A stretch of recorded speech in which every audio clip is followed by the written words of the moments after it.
Welcome to Virtual Sailor NG and the Disney Dream ship in the port of Southampton. So jumping inside the ship, with the engines on, first of all we'll move the bow and stern thrusters to the left to push us off the dock.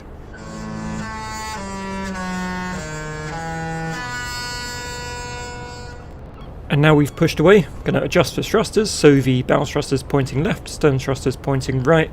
That will spin the nose around because we want to be facing 180 degrees the other way to leave the port.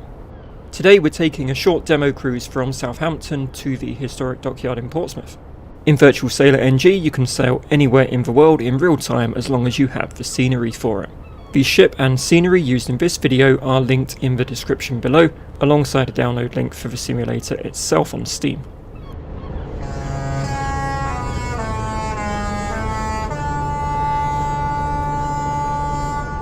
So as we finish our swing, we're going to centre these thrusters, and now let's take a look at the GPS so we can plan the rest of our trip. So Virtual Sailor NG has a full GPS based waypoint system, and you get detailed marine maps for the scenery areas that you have.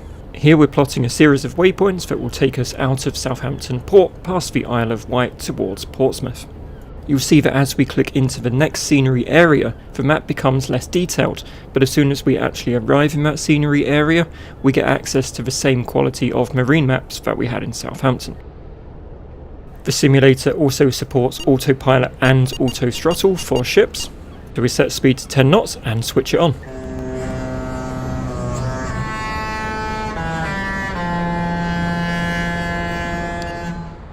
And here's a detailed look at all the systems together as we sail out of Southampton. So the autopilot's in nav and speed hold mode, the autopilot's enabled, and you can see the ship is holding our desired speed and heading to follow its nav track.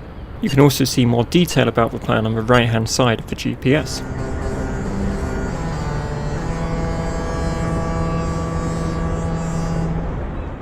There's also an option to display your waypoint markers as physical beacons in the water.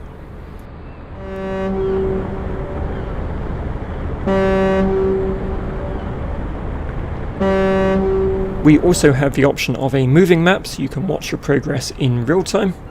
I found the autopilot in the sim to be very reliable, almost set and forget. Scenery add-ons for Virtual Sailor NG also sometimes come with suitable marine traffic for the area, so for example in Southampton you get the red funnel ferries and a variety of cruise and cargo ships. As we exit the port we can increase our autopilot speed from 10 to 20 knots and continue on our way to Portsmouth. In terms of realism of the ships available, the performance of the cruise ships seems to be spot on.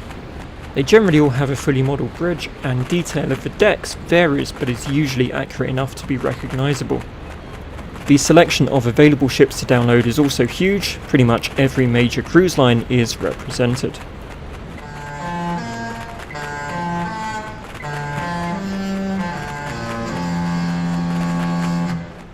So after a short while we can see Portsmouth on our left. That's the Spinnaker Tower next to the historic dockyard where we're going to be docking today.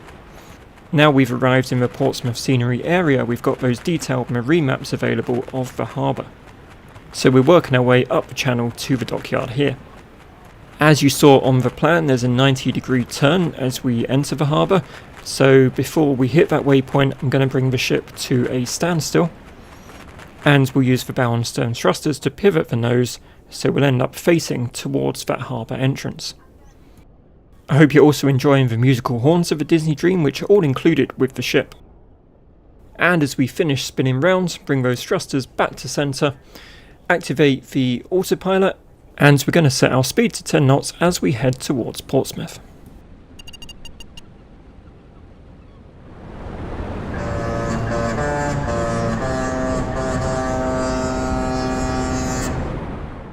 The Portsmouth scenery is really accurate and well modelled as well, with lots of landmarks such as this World War II fort.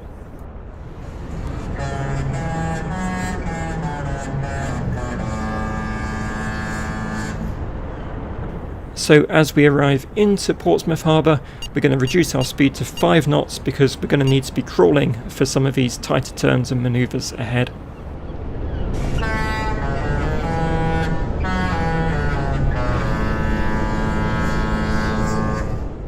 As we reach the last waypoint on our route, going to disable the autopilot, and from here on out we're going to dock manually.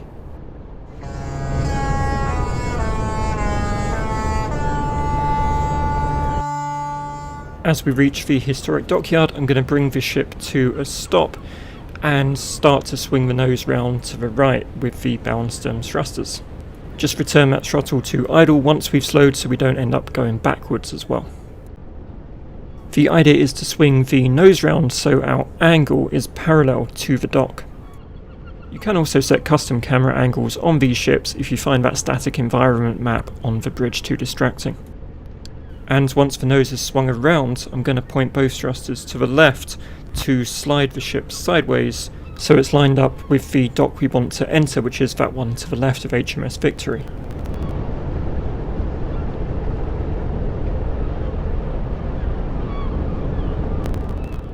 Also reintroducing a small amount of forward movement here, so as well as sliding to line up with the dock, we're also creeping forward towards our final position. And once we're lined up, thrusters to centre and throttle to idle so we coast to a stop. And that's it. All that's left to do is to hit the docking button, get those lines on. And thank you so much for watching. I hope you enjoyed this. Please feel free to like and subscribe for regular sim content. Take care, and I'll see you next time.